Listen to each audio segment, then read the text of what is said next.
All right. Well, let's begin with week 4, all about probability. That presentation mode. Well, let's go ahead. Let's give it a shot.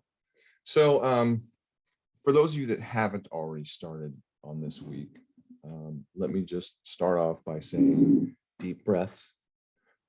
Probability is the one subject or the part of stats that students tend to struggle with the most. And I honestly don't know why. Because probability is really very basic. I think that's part of the problem is it's so simple, yet everybody thinks it should be more difficult than it is. And it can be. I mean, if you need to calculate the probability of a very complex question, then yeah, it's intense. The formulas are crazy and computations are ridiculous. And, it takes a computer to do it. But, for everything that we're going to be doing in this class, it's all basic probability. And you don't even need the formulas. So as Bridget was saying, with formulas with 7,000 exclamation points, I hear you.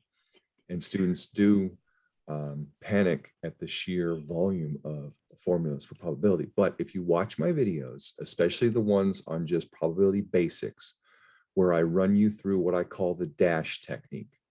And the dash technique is a very simple way of basically simplifying probability down to just good over total. And literally, that's all you're doing is when you're solving a probability question, you just ask yourself, okay, well, what's the good and what's the total? And then it simply is a fraction of good over total.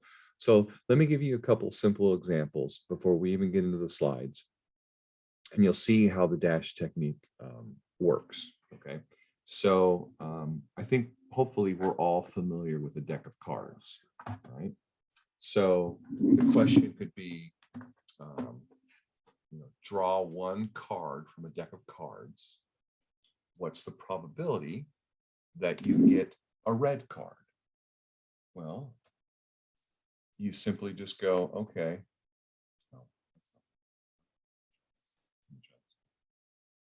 Nope, there we go. So good over total. And if we're looking for a red card, if you know anything about a deck of cards, there's 26 red ones and there's 52 total ones. So that reduces to a half, or 50.5 or 50%, right? You can list probabilities all sorts of different ways. You go, okay, well, that's simple. That's just, that's just a red card. Well, even something like draw 2 cards. What's the probability they're both red? Okay, since I have to draw 2 cards, I now need 2 dashes. And if the first card has to be red, well, there's 26 out of 52. And if the second card has to be red, well, there's only 25 red cards left because I've already picked one for the first one, and there's only 51 total cards. And whenever you have to do multiple steps, you always multiply. Basically, you always multiply your dashes. So that's really all you have to remember is if you have multiple steps, which leads to multiple dashes, all you have to remember is you always multiply your dashes. And the thing that can help you remember this is hopefully you all know that probabilities are always between 0 and 1, right? A probability of 0 means it never exists, and the probability of 1 means that it's guaranteed, and it always has to be something in between that. So if you had 2 fractions, right? Fractions that are smaller than 1, because there's always going to be less good than total. When you multiply fractions smaller than 1 into each other, you always get an answer that's even smaller, right? Think of 1/2 times 1/2 gives you 1/4, right? So if you thought, well, I could add, if you thought I can add instead of multiply, well, if you add these fractions, they're very quickly going to get bigger than 1. And then that should remind you, oh crap, I can't have that. So just remember that you always have to multiply. And I'm not going to waste the time doing this math, but obviously it's 1/2 times this. So it'd be 25, or what was that? 102, and then it doesn't really reduce. So that would be your answer, roughly 25%.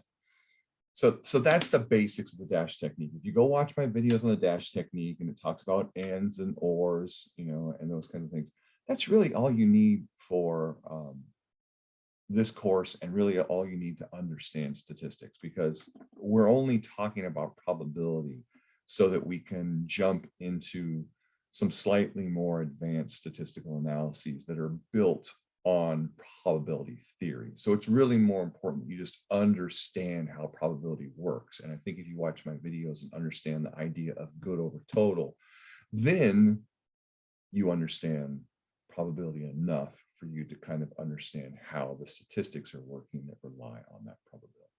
Okay, so before we get into more probability, let's just remind ourselves that this week, right, just like last week, we have basically 2 different assignments due. You've got your normal homework assignment that's due midnight on Sunday, like it always is. This week, you have your article critique, where you're supposed to, you know, find an article, critique it, and post that critique, you know, turn it in, and then post it, you know, copy and paste it as a discussion post.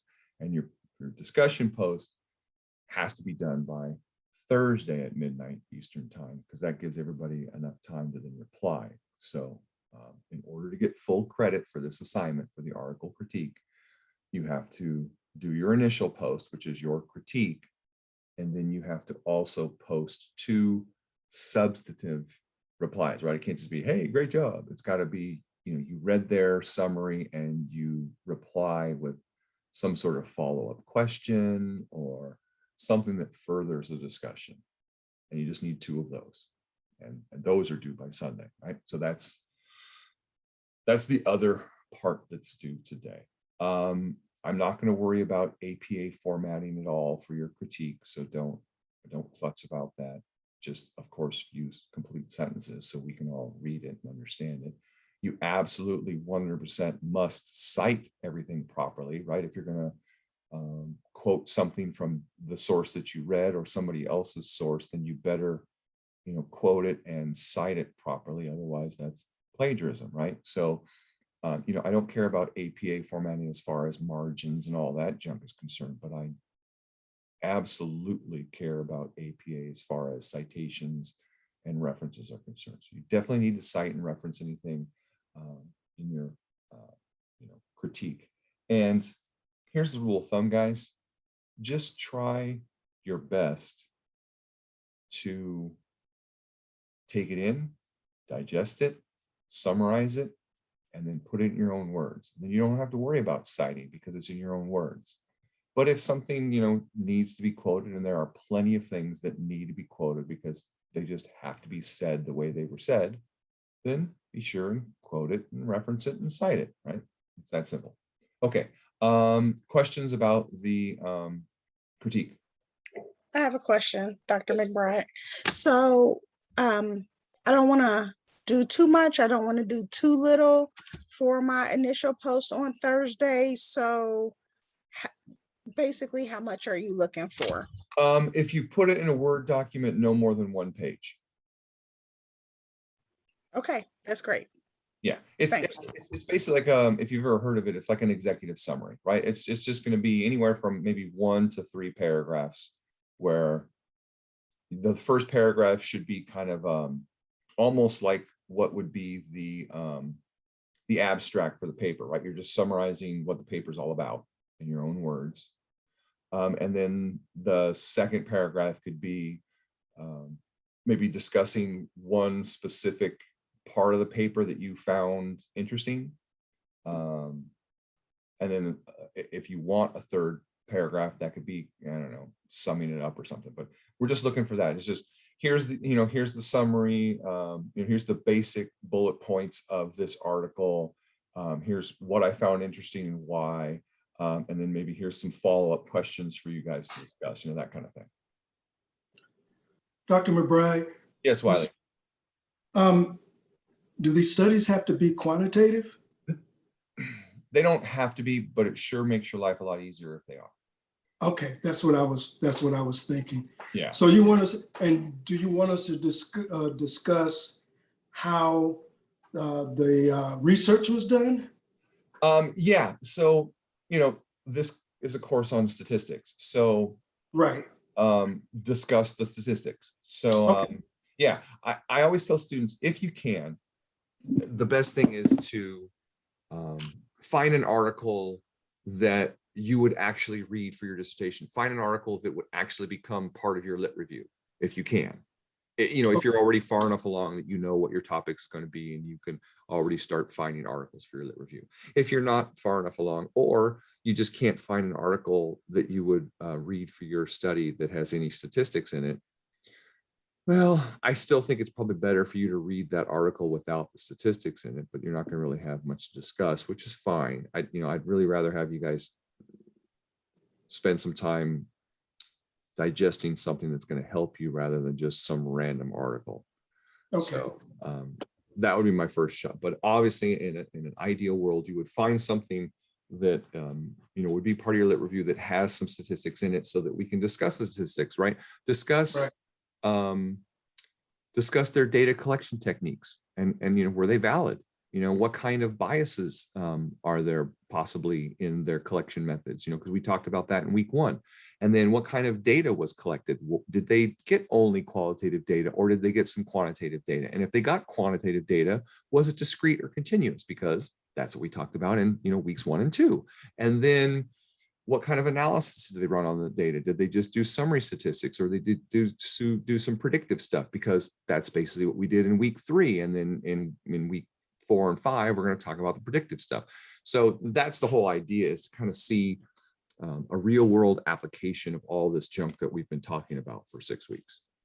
Gotcha. Thank you. Yep. Anybody else? All right. So let's move on to some stats. So for instance, if you were looking at this data and they said, pick a, I guess that's section, I think it has something to do with cars, or I don't know, but think of, maybe there's just sheets of paper and a hat, and they have either yes, no, maybe on them, and they're either on yellow, red, or blue paper, right? The idea is, if you pick a piece of paper randomly out of that hat, what's the probability that it says yes and it's on a red sheet of paper? Well, it's literally just the things that are red and yes, right? So it's the intersection of those two. So here's the 32, and that's your good, and your total is 227. So it's just that simple. It's 32 and 227. And when they talk about intersections and all that junk, they're just saying, okay, well, if something has to be yes, then we're looking at, right, all of the yes stuff, which, by the way, that's a total of 92, not 192, because that's the stupid L from total. It's come down. This column's too narrow. And then if it has to be red, then of course we look at the red column, which has a total of 82. Again, there's some weird stuff going on with margins. And then the overlap, right? The intersection is the good. That's the stuff that satisfies being both yes and red.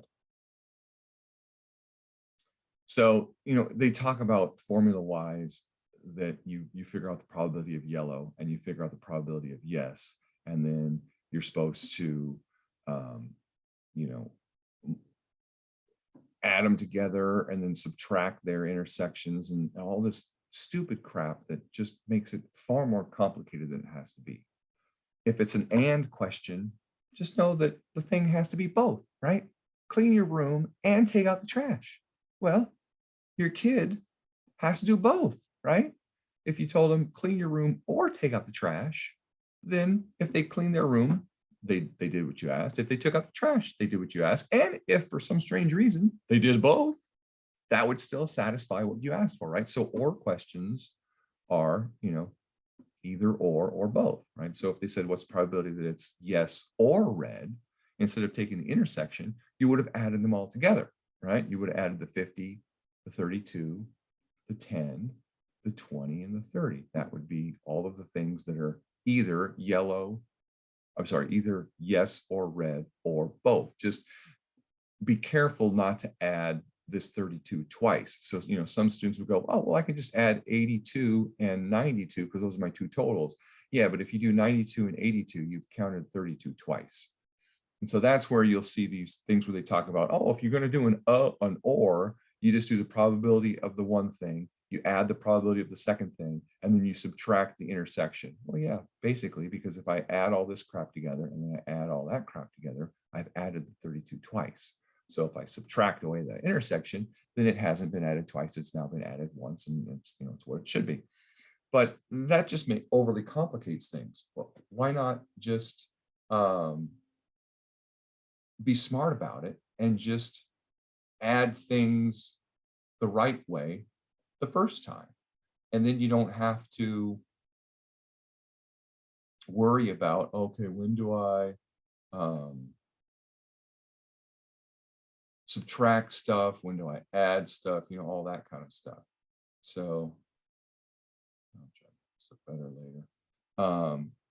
So that's my suggestion is, sure, you can look at the formulas, but I kind of almost think it's best just to ignore all of them and just do the simple good over total, right? Probability of blue is just how many blues do we have? 55. So it's 55 over 227. Probability of yes and red. Well, we already saw that's the intersection of 32. Probability of maybe and blue, right? So we look at the maybes and the blue intersection, that's 40. So that's why it's 40 over 227. It just becomes that simple. Here's that formula I was talking about, where they tell you that you have to add the two things together and then subtract the intersection and divide that by the total. Well, sure, yeah, that's true, but it's not necessary because we can just be smart about it. We can just add up the bits and pieces and not add the intersection twice, right? So sure, it saves us some time using these totals, but then we got to waste brain power remembering to subtract off the intersection. I always say, that's not worth it. Just add up all the pieces and make sure you don't miss anything and make sure you don't add anything twice. I mean, it's really just that simple. So it's, it's up to you guys, but that's my suggestion, is to keep it simple, right? The whole KISS, right? Keep it simple, stupid. I just think it's better that way. Now you might be saying, yeah, well, that's great when I have all this, data in a table, but what if it's an or an and question that's, just in verbiage and I don't have a table, so I don't know all these numbers? Well, it's still just a matter of thinking through it and going, okay, well, what are the good for the first part? What are the good for the second part that I haven't already counted? So for instance, again, I'll go back to a deck of cards because we all know what a deck of cards look like. Pick a card, and what's the probability that it's a heart, right? Or it's red. Sorry, not that's stupid. That's too much intersection. How about a heart or a 7, right? You go, okay, well, I'm going to start with the hearts. How many hearts are there? So, okay, so in a deck of cards, there are 13 hearts. Okay, how many 7s are there? Well, there's 4 7s, but I've already counted 1 in the hearts. So there are just 3 more 7s from, the other 3 suits. So that gives me 16 total good cards over 52. And then of course I reduce that to 8 over 26, which becomes 4 over 13. And that's my answer. And I don't have to worry about, oh, okay, well, there's 13 hearts, there's 4 7s. So I go 13 plus 4, but then I got to subtract the intersection because there's 1 7 that's a heart. I mean, come on, it's just, it overcomplicates things is my. Okay, the next kind of stumbling block for students is the idea of given probability. And that's what this little vertical line means. It's the probability that event A happens given that we already know B happens. And that can be a little tricky for students to wrap their brains around, but it's actually really easy because all the given condition does is it resets the question, right? Our total starts off as being everything. So in this question, our total starts off as being 227. But if we're given some sort of given condition, then all of a sudden our total gets reduced to that condition. So you'll notice that when we are given that the thing we chose is yes, the total now is 92 instead of 227, because there are only 92 total yeses. That becomes our new total. You can see that when we are given that the thing is yellow, we have 90 things as our total, because we know that whatever we picked from was amongst the yellows, and there are only 90 yellows, right? That's why when we're doing blue, it's 55, because there are 55 total blues. And when we do red, it's 82, because there are 82 total reds. And then all you have to do is, after you figured out the total based on the given, right? So for instance, this first one, what's the probability that you pick something that's yellow, given that it's yes? You go, okay, well, since I know it's a yes, then I'm only looking at the yes things. So I'm only looking at these things. And everything else I can ignore.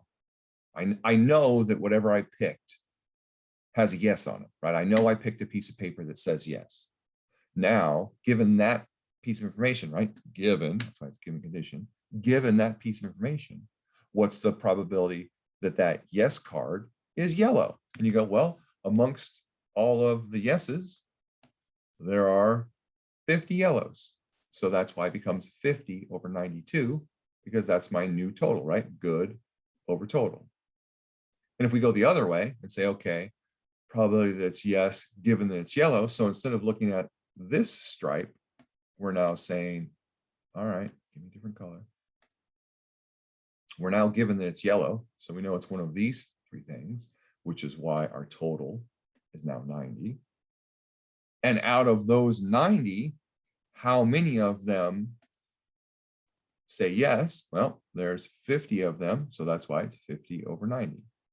And so on and so forth. So that's how given probability works. And again, you say, okay, well, that's great. I can do that when it's in a table. But what if it's not in a table? Well, again, you just have to think about the data you have. And I always tell my students, visualize all of your data basically just being pieces of paper in a hat, and you're randomly pulling out pieces of paper. If you have a given condition, it just means you've pulled all of those pieces of paper with that given condition, you've put them in a different hat, and you're now drawing from that new hat.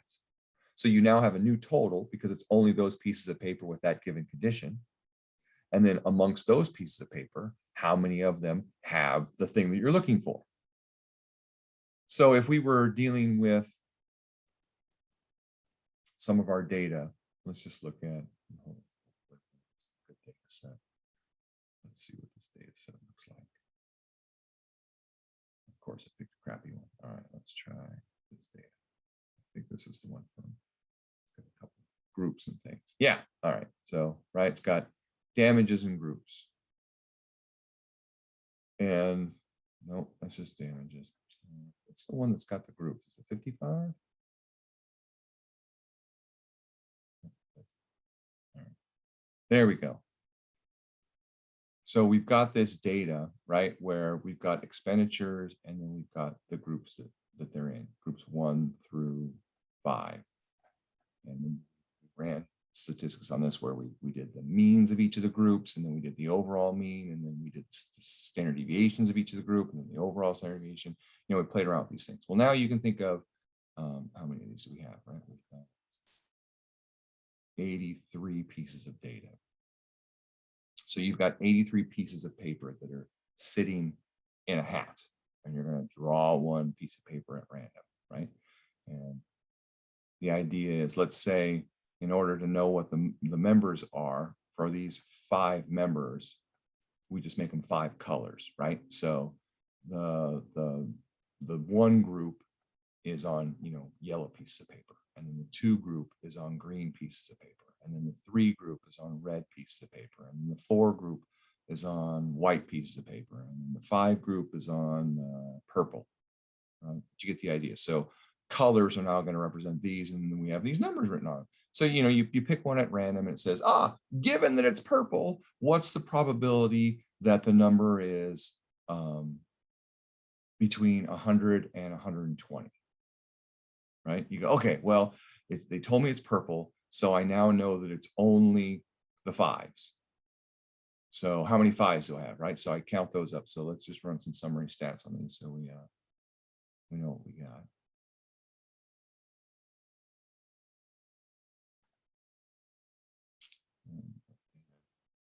Damages and classification. Data set 54 was in work. That's not what I want. 55, which is in work. Aha, that's one. So change this to import. And expenditures, there we go. And classification, number of members, options, number of observations. Good. Okay. Because I really want to know just how many things I have in each group. So again, think of these as colors, right? So given that you pick something from the 5 number group, that was purple, what's the probability that you get a number between 110 and 120? Well, you know that your total is now just 10 because there were only 10 numbers in that purple group. And from those 10 numbers, how many are between 110 and 120? So you would literally just, go to your numbers and count up how many are between those. You go, all right, well, no. Oh, there's one. That's between 110 and 120, all right? Oh, so it's just one out of 10, 10%. So that's how conditional probability works, even when you have things that aren't in a table. You're still going to do good over total. The only difference is your total becomes focused, right? Instead of it being the grand total of all of your data, it's a subset of data.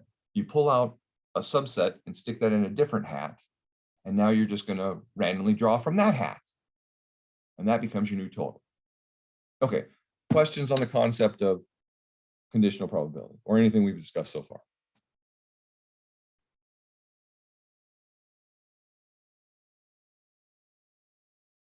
Okay. When I hear quick crickets, I know to move on.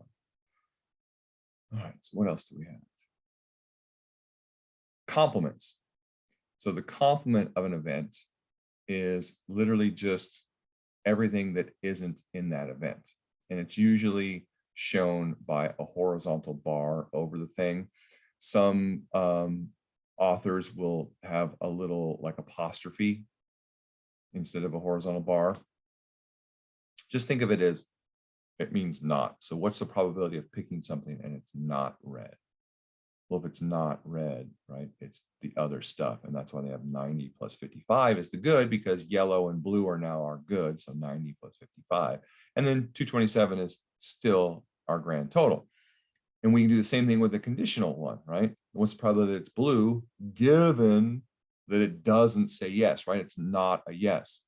So our total is now everything except for the yeses. So the no's and the maybes are now our new total, right? So if you take 40 and 95, put those together, that's where you get 135 as your new total. And then out of those, how many blues do you have?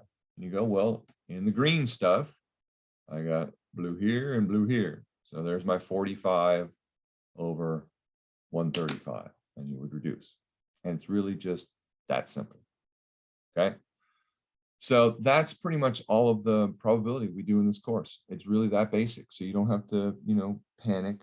It's just some the basic concepts of what probability is, knowing that probability always ranges from 0 to 1, right? Where 0 means it never happens, 1 means it's guaranteed to happen. Most probabilities obviously are in between somewhere. You can list probabilities as fractions, decimals, percentages. It doesn't matter to me, and it usually doesn't matter to the world. Most of the time, they're listed as percentages. There's a 50% chance of rain tomorrow, right? That's a probability. You have and questions, which are considered what they call intersections, because you're looking for things that satisfy both conditions, right? I'm going to pick one of the students at random from this Zoom meeting. What's the probability that they're female and over the age of 40, right? So we would count up how many females we have that are over the age of 40. Well, that'd be a horrible thing to ask, right? you'd all get mad at me. And then I would divide that by 16 because there's 16 of you in this session right now. It's just that simple for an and. But if we said, what's the probability that they're female or over 40? Well, now we're going to count how many females there are. And then we're going to go find how many men there are that are over 40, right? Because any females that were over 40 were already counted as just being females. And we would add those two groups together and then divide that by 16. That's the only difference between and ors. Instead of we look for the intersection, we basically look at for what's called, the summation. You just put them together. And then conditional, right? Pick one of you at random.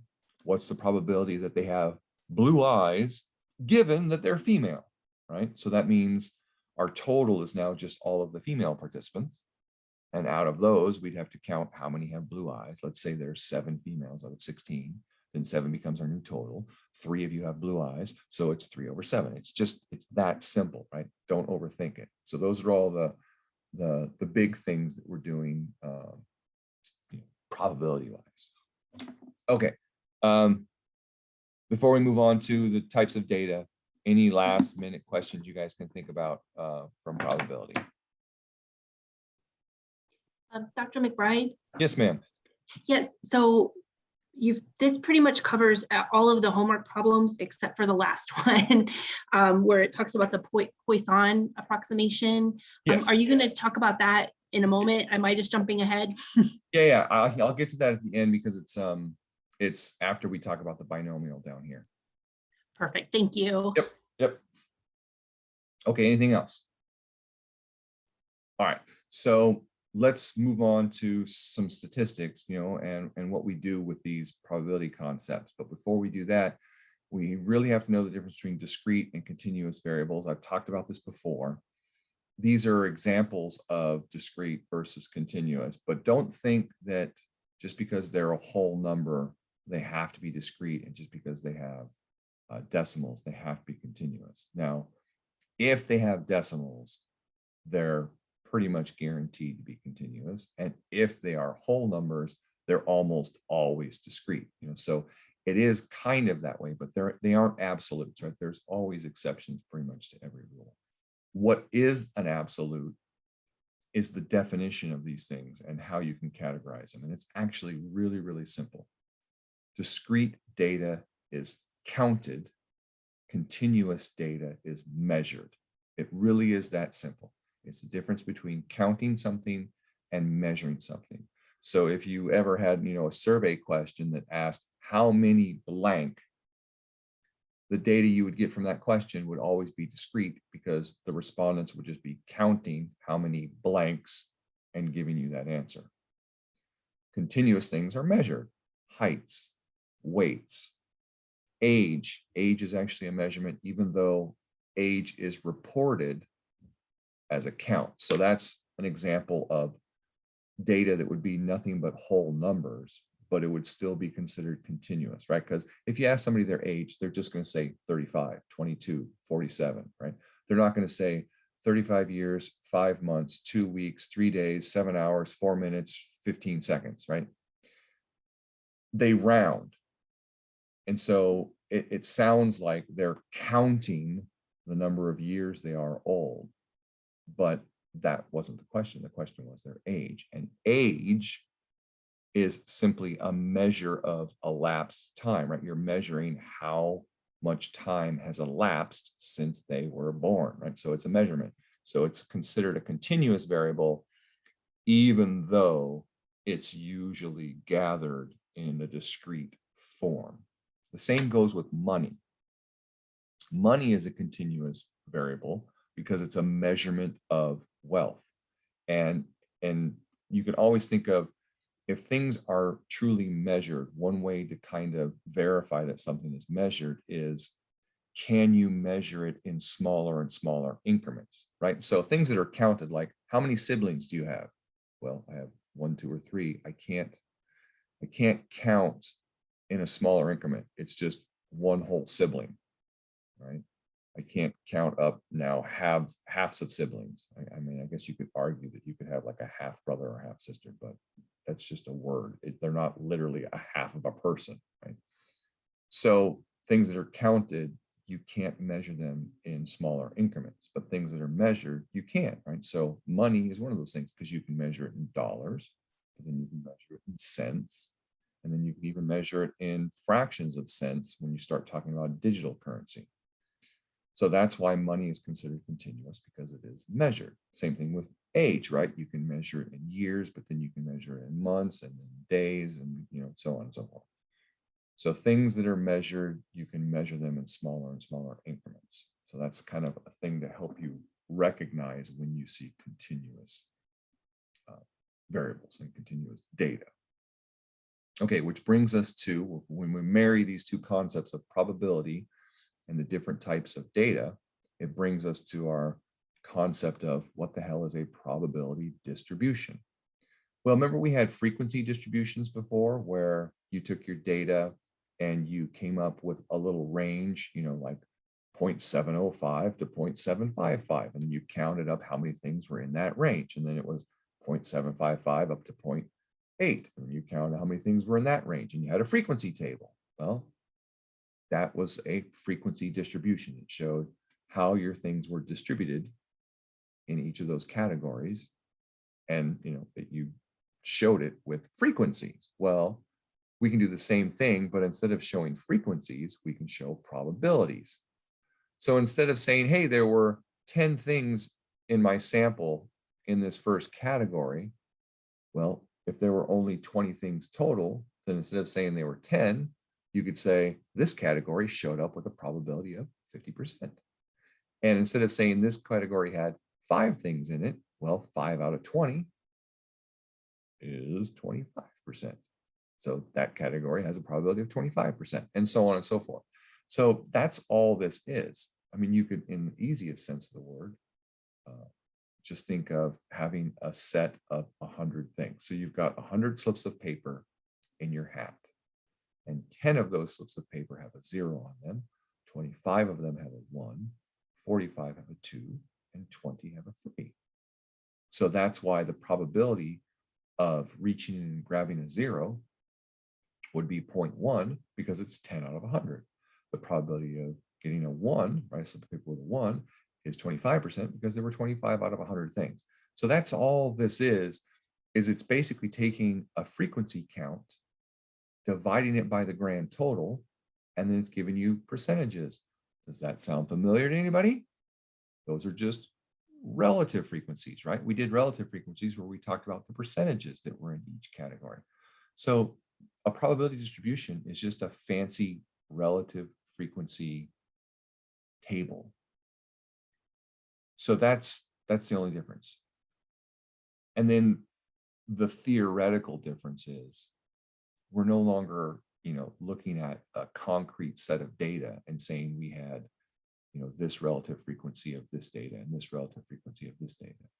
This is now considered more of an abstract idea, right? Instead of having a concrete set of data, this becomes the idea that if we did a particular experiment, whether that experiment is drawing something from a hat, rolling a die, going out and actually doing an experiment, whatever the situation is, if we conduct that experiment one time, what's the probability of getting a 0 as a result? What's the probability of getting a 1 as a result, a 2 and a 3? And then these are the probabilities of those things. And then we get a probability distribution. So this could be something like asking people how many siblings they have. Well, there's a 10% chance that the person is going to reply, I have no siblings, I'm an only child. There's a 25% chance they're going to reply, I have 1 sibling. There's a 45% chance they're going to say they have 2, and there's a 20% chance they're going to have 3. Now, obviously, there are people with more than 3 siblings, so we would have to have like a 4 plus, right? So anybody who says 4 or more, we'd lump them all together in one category, and we'd have that probability. But that would mean that these probabilities would have to change, because one of the rules of a probability distribution is that if you sum up all of the probabilities, they have to equal exactly 1, which makes sense because it has to be a complete distribution. It has to show all your possibilities. So if your probabilities don't add up to 1, then that means you're leaving something out. And if they add up to more than 1, that means you've done something terribly wrong. So that's the first rule. The second rule is the probability of each of these outcomes, right? So when this says probability that X is greater than 0, it just means that the result that you get from your experiment is your X, and that result is some number. So these experiments are always going to result in a number, right? And it just depends on the context of what that number represents. You can think you can always think about just pulling numbered pieces of paper out of a hat. That's fine. But all of these outcomes, right? All of these numerical outcomes have to have a probability that's greater than 0, because if they had a probability of 0, you just wouldn't bother listing it. So for instance, in this scenario, the probability of getting a 4 obviously is 0 because it's not listed. And same with 5, right? So if we didn't have this rule, you would just have an infinite number of things here because you'd have to list everything with all the 0 probabilities. And that's just a waste of everybody's time. So that's really what this is. It's just, let's keep things concise and let's not worry about things that can't happen, right? That have probabilities of 0. So with that in mind, we could ask simple questions like, let's run this experiment, whatever the heck this experiment happens to be. What's the probability that our result is at least 2? Well, at least 2 means it could be a 2 or it could be a 3. So all you do is add these two together and your answer is 65%, right? What's the probability of no more than 2? And this is where it gets tricky, especially for our students that, English isn't their first language, because English can be very confusing. I mean, even for those of us that were born with it as our first language. What the heck does no more than 2 mean mathematically? Well, mathematically speaking, no more than 2 means it has to be 2 or smaller, right? So no more than 2 means you would add up those 3 things, 2, 1, and 0, right? So you would add those probabilities, which would come up to 80%. So the hardest part of these probability distribution questions is really honestly going to be figuring out what the English of some of these things means. Okay. Questions on the basics of the probability distribution.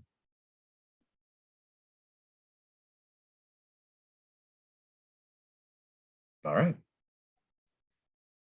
A binomial experiment results in a very specific type of probability distribution, because a binomial experiment is the type of experiment that only has 2 outcomes. Bi meaning 2, like bicycle has 2 wheels. A binomial has 2 outcomes. So there's only 2 outcomes to each attempt of your experiment. The easiest thing to think about is flip a coin, right? It either comes up heads or tails. There's 2 outcomes to that experiment. So in order for something to be binomial, the first rule is it has to have 2 and only 2 outcomes. It also has to be repeatable. You can flip that coin as many times as you want, but what's important is every single time you repeat that experiment, you get the exact same probability of a success on each attempt. And they put success in parentheses because a success just means whatever it is you're looking for, right? So if you were, looking for tails, then getting the tails would be a success. But if you were looking for heads, then getting heads on the flip would be considered a success, right? So they call things successes. And then of course, the opposite would be the failure, but they normally just talk about the success. I don't like that term for one reason, and that's because often binomial experiments refer to very gruesome things. And the thing that you're looking for that's quote unquote a success is not great. Like they'll talk about in any given year, there's a 10% chance of a certain town getting hit by a tornado. So in the next 7 years, what's the probability that they get at least 1 tornado? Well, in that situation, a quote unquote success is getting hit by a tornado. I don't know about you, but I don't consider that a success, right? So it can get kind of misleading for students and confusing because they're like, well, what the hell? That's not successful. And they'll do the same thing with cancer. There's a 25% chance that any person, has some form of cancer. If you pick 3 people at random, what's the probability that exactly 2 of them have cancer? So now the success you're looking for is having cancer. Yay, I have cancer. It's a success, right? So that's the problem with the word success. Just realize that success just means the characteristic that you're testing for, looking for. Okay, so those are the rules. You have to have only two outcomes. Something has the characteristic, doesn't have the characters, right? It has cancer, doesn't have cancer. Got hit by a tornado, didn't get hit by a tornado. Tails, not tails, which in the other case would be heads, right? It's repeatable. You can do the experiment over and over and over again. Every time you do the experiment, it's the exact same probability of a success, right? Every year, there's still a 10% chance of being hit by a tornado, even if you had a tornado the year before. Every time you flip a coin, there's a 50% chance that it comes up tails, even if it came up tails the time before, right? Every time you pick a person, there's a 25% chance they have cancer, even if the last 10 people you picked all had cancer. Right? That's one of those gambler's fallacies where people, that's how they lose their house when they go to a casino and they sit down at, like, for instance, they sit down at the roulette wheel. If you guys don't know what roulette is, it's a wheel they spin and they throw a little ball on it. The ball goes around and it lands in a bunch of numbers. And on the wheel, there are 32 or 36. I can't remember. There's an even number of numbers. Half of them are black, half of them are red. And then there are two other green numbers, a green 0 and a green 00. And those are there just to screw with the odds so that the house always wins. But in any case, one of the bets you can make is whether or not it comes up red or black, right? Well, somebody will sit there and they'll watch them spin this roulette wheel and it comes up black, black, black, black, black, black, red. It comes up black like 7 times in a row. They go, well, crap, the next one's got to be red. Let's bet the house on it. And guess what happens? Black, right? The wheel doesn't know it came up black 7 times in a row. The next spin is completely independent of the previous spins. And the probability that it comes up black is still roughly 50%. Right? It's a little less because of those 2 stupid green ones, but you get the idea that the probability remains the same over and over and over again, even if a quote unquote success has happened over and over and over again, or even if a success hasn't happened over and over and over again. There is no memory in probability. And then this last thing where it says the variable counts successes, that just goes back to this idea that your variable is now your output that you get from this experiment. And so your variable is just going to be how many successes you get. Your X is going to be how many successes. So a nice little simple example is if you roll a 6-sided die, right? There's a 1 out of 6 chance of rolling a 5 on each attempt. And if rolling a 5 is considered a success, you can see that there are only 2 choices. There's either a success or a failure. And you might be thinking, yeah, but no, there's 6 choices because there's a 5 and then there's all the other numbers. Yeah, but all of the other numbers are lumped together in one category as failure, right? So that's the nice thing about a binomial experiment is even if in the basics of how your experiment is designed, it has multiple outcomes, like rolling a 6-sided die has 6 outcomes. As soon as you define one thing as a success, the complement, which we just talked about, right? All the other stuff automatically becomes the failure, right? So you could even have a lump of things like roll a die coming up odd is a success. So now 1, 3, and 5 all put together become a success, and the 2, 4, and 6 get stuck together and they all become the failure, right? So you can really force a binomial on any experiment, even if it has multiple outcomes, because you just label one thing as a success and then everything else becomes the failure. That's kind of the beauty of the binomial, and that's why it's used so much, and that's why we spend time thinking about it, because it is very, very common. Okay, so the 5 is a success, all the other stuff is a failure. Obviously, so now it has 2 outcomes. Obviously, it's repeatable because we can roll this die however many times we want, and every time we roll the die, it's still going to be a 1/6 chance of getting a 5 each time. So that probability remains constant, which is really important. So now we need to know the nuts and bolts of what's going on. Capital N is always the number of times you conduct this experiment, whatever experiment you're running. So in this case, N is the number of times we roll a die. X is the number of successes that you want out of those N trials. We talk about N trials, meaning you've tried to do the experiment n times and you're looking for a success each time, right? So it's a trial. And X is how many times you got a success out of those n trials. So for instance, the probability of getting 10 5s out of 10 rolls would be 1/6 to the 10th, because we wouldn't even need to use a formula, because literally this comes back to the dash technique where we would have 10 dashes, 3, 4, 5, 6, 7, 8, 9, 10. And the probability of a success here is 1/6, 1/6, right? Each time you roll it, your success is 1/6, and you would just multiply these all together, and that's why you get 1/6 raised to 10. Well, when you start getting more complicated questions, like let's roll this die 10 times, what's the probability that we get exactly 3 5s? Well, then it's like, here's my 1, 2, 3, 4, 5, 6, 7, 8, 9, 10. Here's my 10, rolls of the die. I need 3 successes, right? So you can think of success, success, success, and then the rest are all failures. Well, a success means getting the 5, which is a probability of 1/6, right? So we're going to have 3 of those. And then a failure, of course, is the opposite, 5/6.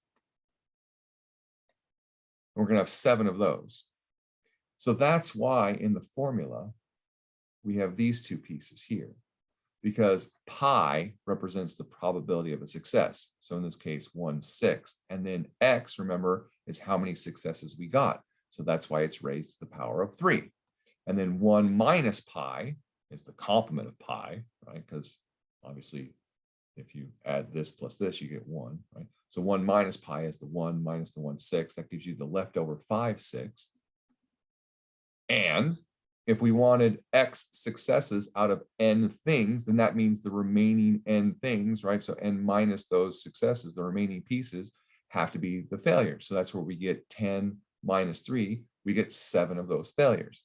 So that's what this last part of the formula is just doing. It's just telling you that if you had those 10 dashes and you wanted 3 successes and 7 failures, you're going to have 3 1/6, and the other 7 things are going to be 5/6, because those were the probabilities of successes and failures from our previous example. And then this big ugly thing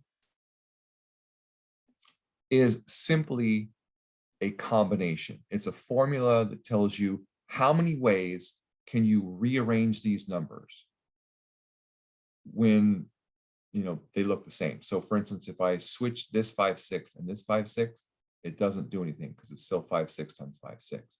The idea is, what if I switch these two? So I had a success, a failure, and then a success. It would obviously still be the same probability, because I would still have a 1/6, a 1/6, a 1/6, and then 7 5/6, but they'd be in a different order, right? The rolls would have happened in a different order. All of those different outcomes are different experiments, and we have to figure those all out. So this does that. This n factorial, this little exclamation point, are factorials. And it's just a way of counting up how many ways we can rearrange things. So it's my 10 total trials divided by the 3 successes factorial times the losses 7 factorial. So it's how many ways I can rearrange the 3s, how many ways I can rearrange the 7s, and then how many ways I can just rearrange everything. So it's, rearrange everything and then divide by rearranging of the little sub things. And that gives us total rearrangements.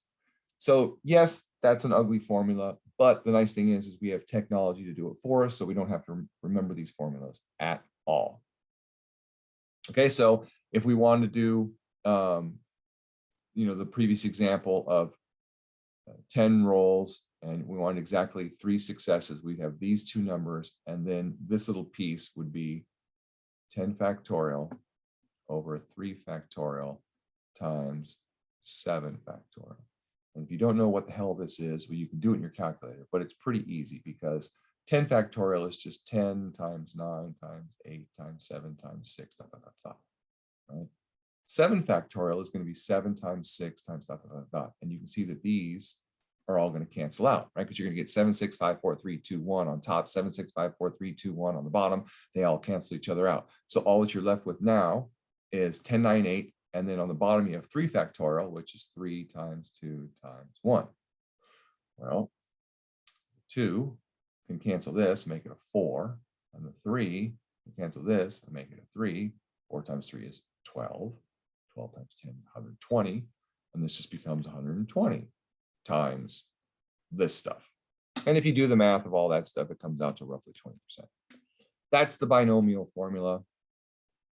Here it is with all the bits and pieces in it, like I told you. But it's even easier to do it in SAS because we have SAS code for it. And this is all in that SAS how-to document that's in the Google Drive. I have all examples of how to do binomials and Poisson and all of the kind of probability distributions that we have to do this week. So if you want to run it in SAS, it's just a matter of putting the right numbers in the right places, right? So you need to know what your sample size is, right? How many times you're basically running the experiment, what the probability of a success is, and then how many successes you're looking for. And this is the only difficult part from the English, right? When they say, at least this or less than this or in between these two things, then that becomes a little tricky on what your numbers are. So you just have to pay attention to those details. But as far as the coding is concerned, it's pretty darn simple. So that's it for the binomial. I'm not going to waste time going through all this code, right? Because we'll talk about that when I bring up SAS. The Poisson. Woo. The Poisson distribution is very similar to the binomial. And guys, we're at 5:01. So anybody who has to go, please go. I'm going to keep blathering on and record this, and you can always watch it later. The Poisson probability distribution is similar to the binomial in that you have successes and failures, and you're looking for a number of successes. But the difference is, instead of looking for X number of successes out of N number of trials, you're looking for X number of successes over a certain interval of time. So that's the big difference between the two. So for instance, it would be, so a binomial would be, you're going to stand on the corner and you're going to look at the next 10 cars that come through that intersection. What's the probability that 3 of them are pickup trucks? That's a binomial, right? Because each car that goes through is a trial, right? You're going to look at the first 10 cars and you're going to count how many pickup trucks there are. Well, if you want to turn it into a Poisson probability question, instead of counting the next 10 cars, you'd say you're going to stand there for 10 minutes. And during that interval of time, what's the probability of seeing exactly 3 pickup trucks? So slightly different question, requires a slightly different formula. And this is the formula where U is your time interval. You raise it to the number of successes. You multiply that by e to the negative u. E is that special number that's 2.71, blah, blah, blah, blah, blah. And then you divide by the number of successes factorial. But again, who cares? Because you can run it with SAS code, and that's what you're going to want to do. Okay, just questions on those two distributions, not necessarily the SAS part.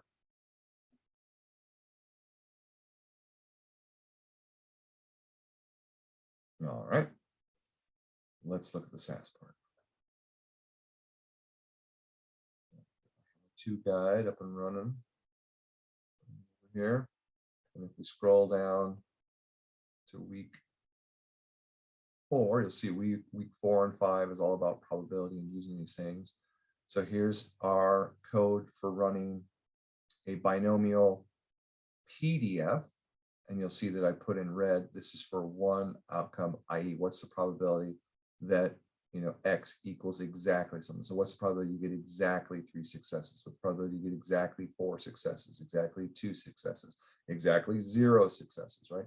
That is a PDF. It gives you the precise probability of a certain number of things happening.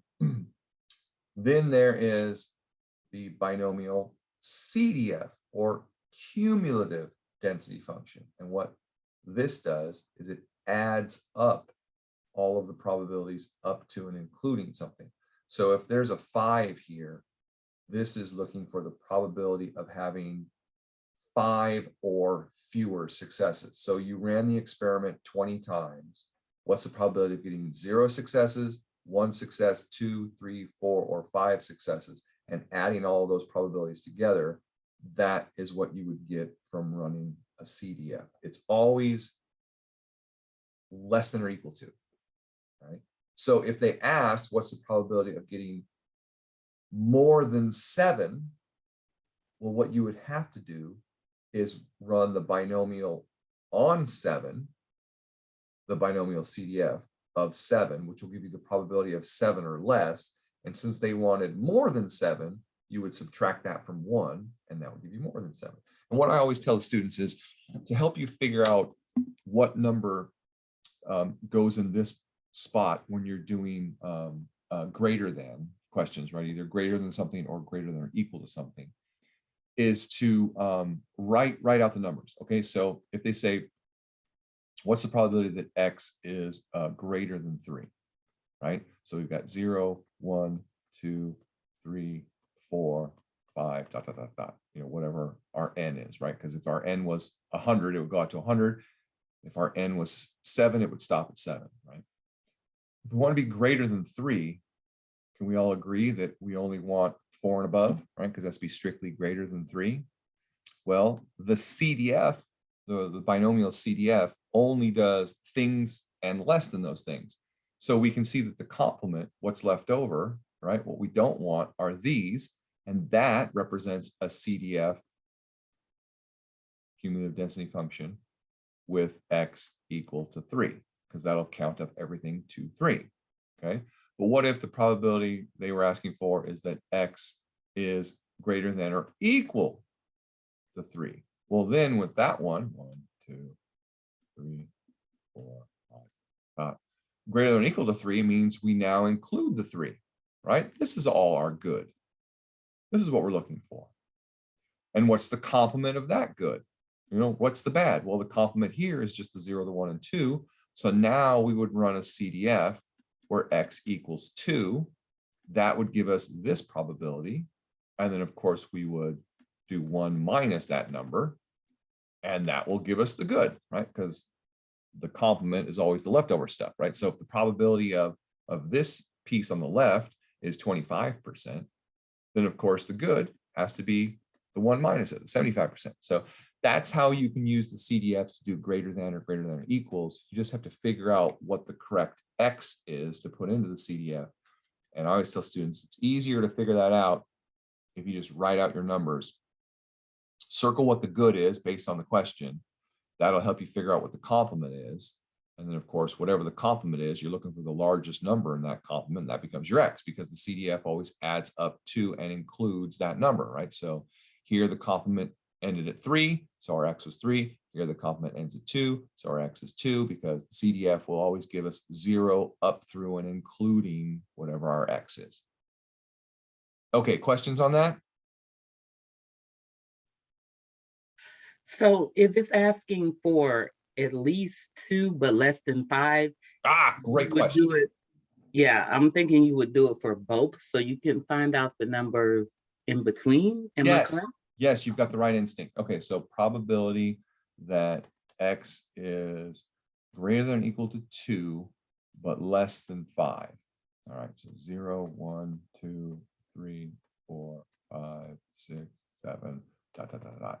Okay, so less than or equal to, or greater than or equal to 2 means we include 2, and less than 5 means we stop at 4, right? So this is my good. This is all I want, is basically 2, 3, and 4. Right? Does everybody agree that that's what being greater than or equal to 2 but less than 5 means?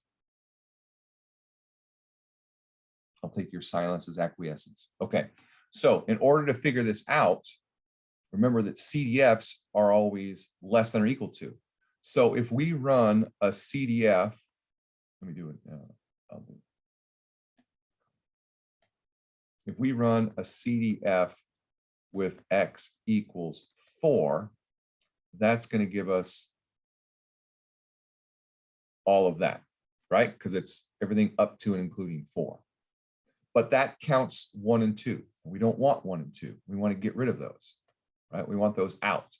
So all we have to do is then subtract the CDF of X equals 1.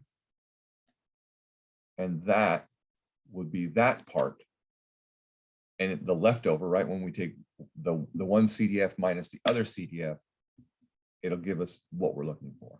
So yeah, whenever you have to do an in-between thing, you're gonna have to do it twice and take the difference of two things. And figuring out what the X is each time can be difficult if you don't write out the numbers and circle things and visualize it.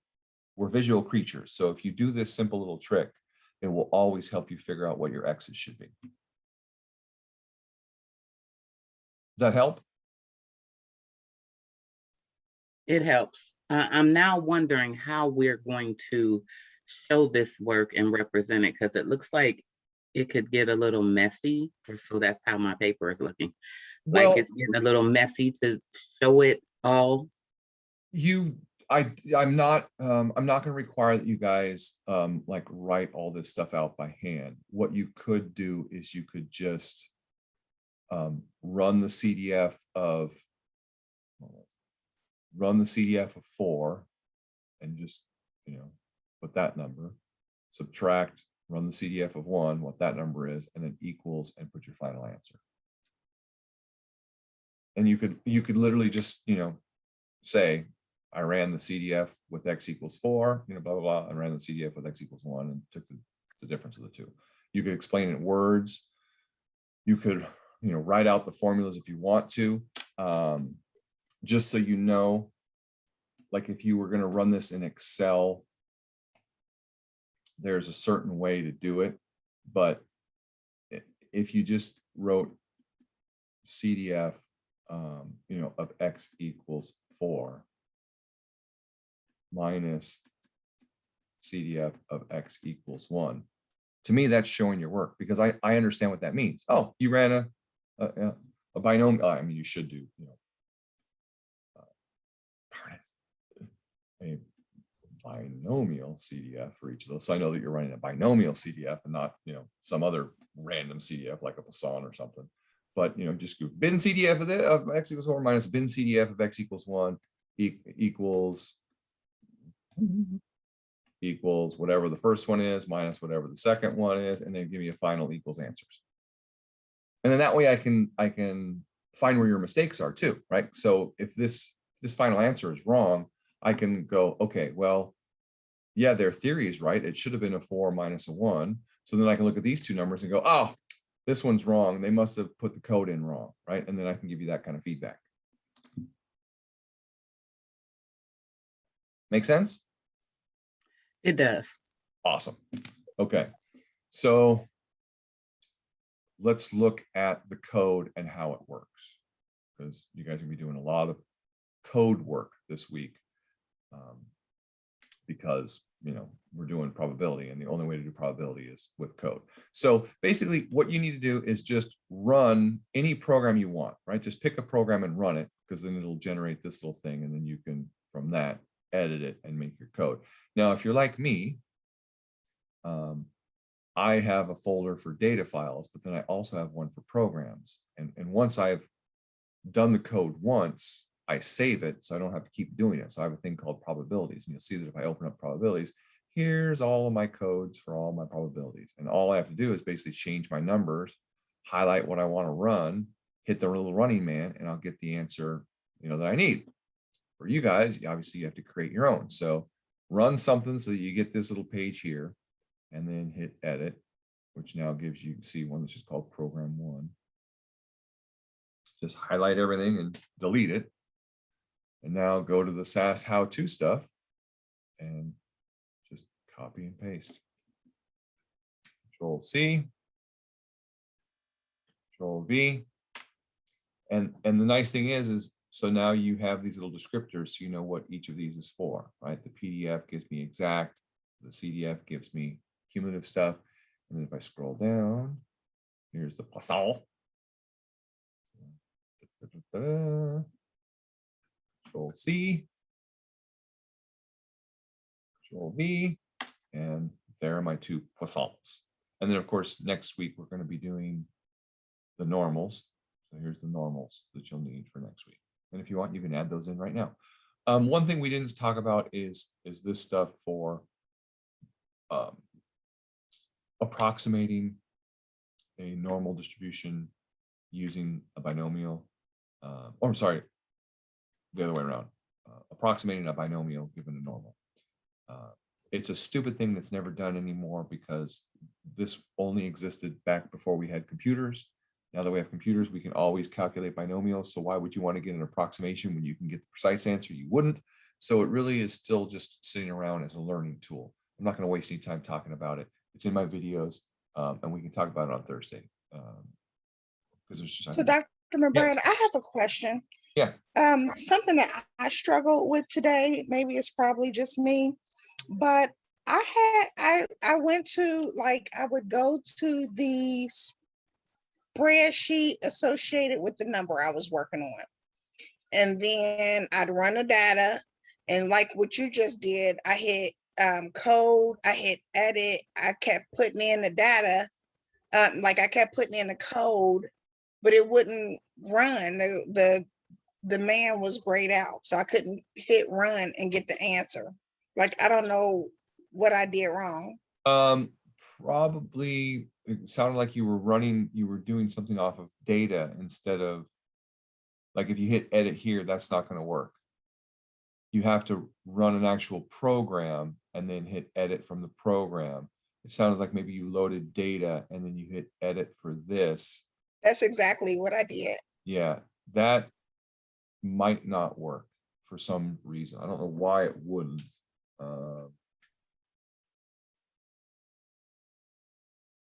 Yeah, mine's not grayed out. So if you're getting grayed out stuff, my suggestion is just open a new tab, like do things all over again.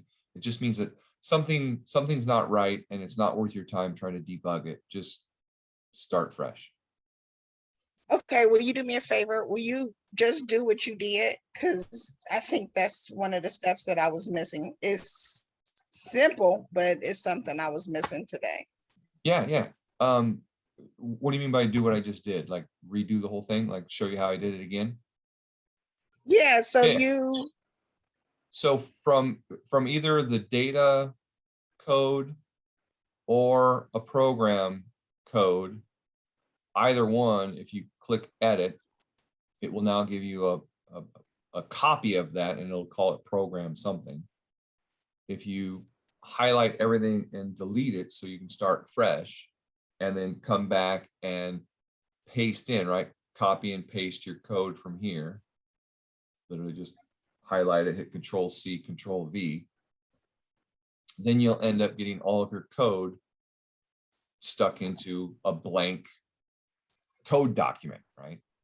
Your running man should be dark. He should be ready to go really as soon as you hit the edit button, and even after you delete everything, he still should be dark. So yeah, if he isn't, I think where I went wrong is I tried the edit button from the first screen that you had originally. yeah. And I think, I don't know, something I did, that's why it was grayed out. So, okay, that's helpful. If you did it from a set of data that hadn't already been run, that would have been the problem. That's probably what happened. So if you didn't actually load your data, then that would have been your problem. But in any case, as long as you fixed it and you now have a code, with a little running man, you're good to go. So now it's just a matter of changing the numbers. So somebody had asked about the Poisson question, which is for Dr. McBride, am I crazy? Like the binomial, the only one I needed to use SAS for was 46, and then the Poisson was 51. The rest of them I just did by hand or with the calculator. Is that? Yes. No, you're not crazy. Okay, yeah, me too. Okay, good. Because I kept thinking, should I be doing all of these in SAS? Because this is No, not at all. The vast majority of this homework set is done by hand because it goes back to the very simple good over total concepts. So yeah, almost all of them are done by hand. Okay, that makes me feel good because when I couldn't get it to work, I got out the old calculator and had at it. So okay. Yeah, you're right. 46 is the only one that you would want to run in SAS. Now you could, of course, do 46. A and D I didn't need to, but B and C I did. Yeah. You could absolutely do all of these by hand. You could do all of them in a calculator. You could do all of them with Excel. You don't have to use SAS for any of them, but I would suggest using technology for some of them. But they're all doable even by hand. They really are. It just with by hand, I mean with just calculator and multiplying crap and that kind of thing. And then for the Poisson one, you could do that one by hand too if you use the formula, as long as you have a calculator with a little E button. But of course, it's much easier to do it in SAS. So you can see the scenario for this one is that you've got a firm considering using the internet to supplement its traditional sales method, i.e. it's thinking about selling stuff online. Using data from an industry association, the firm estimates that 1 out of every 1,000 internet hits, so basically out of every 1,000 people who visit their website, only 1 will result in a sale.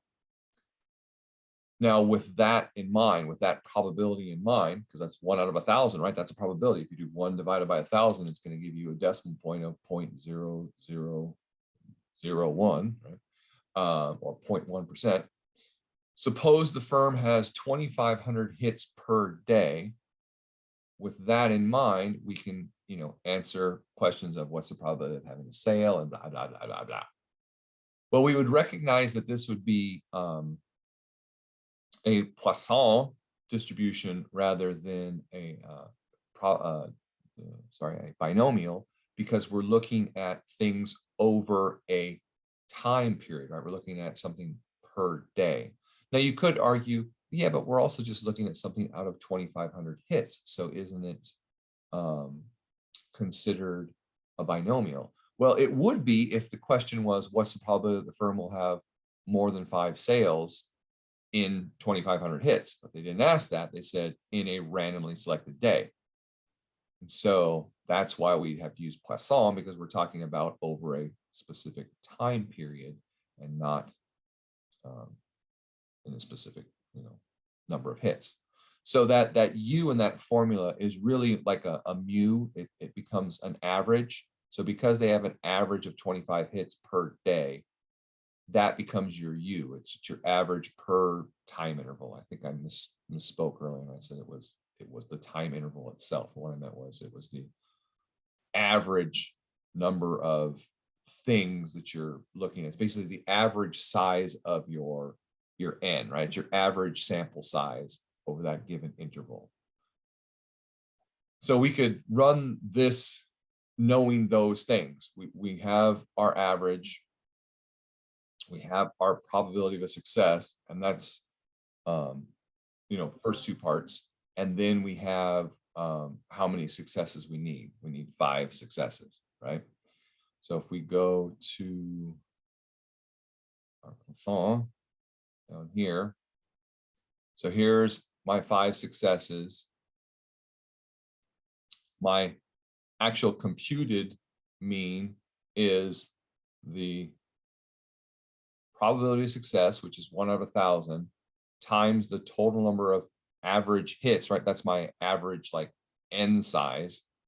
So I take my average N size and multiply it by my probability of success, and that gives me my mu, my average probability of a success. So 1 divided by 1,000 times 2,500 is where we get the 2.5. So that means that on any given day, if they have an average of 2,500 hits, i.e. 2,500 people visiting their website, then on average each day, they're going to have 2.5 sales.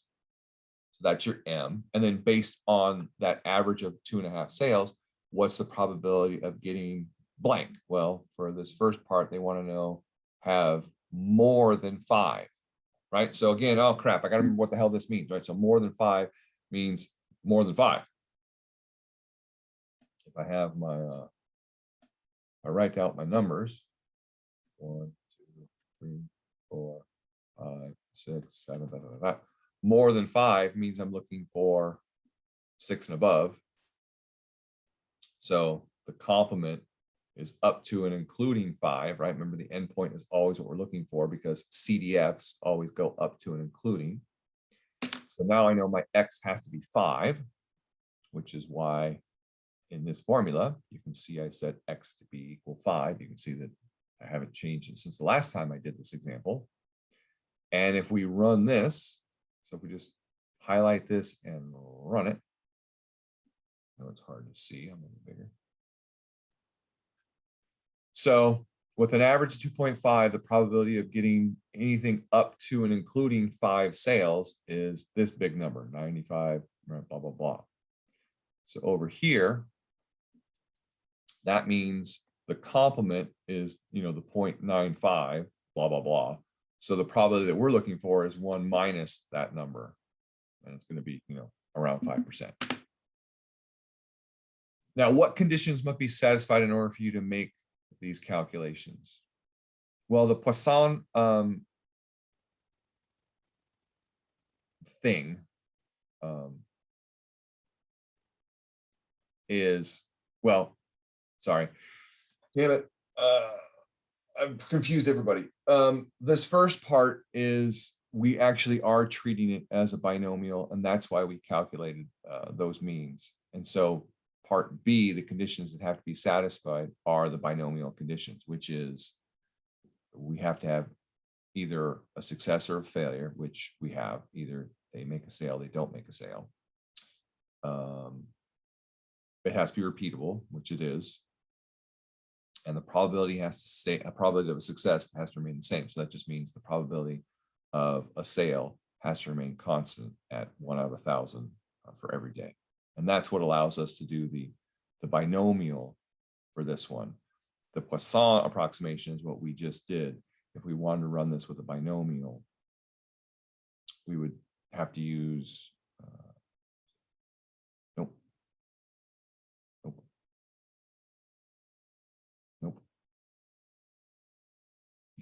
Here, we'd have to use this formula to get the mean and standard deviation that we would have to use to run the binomial. And we can do more of that on Thursday since it's already 5:30.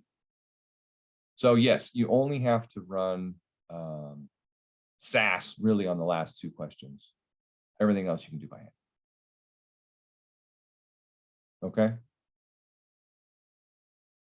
Thank you. Yeah.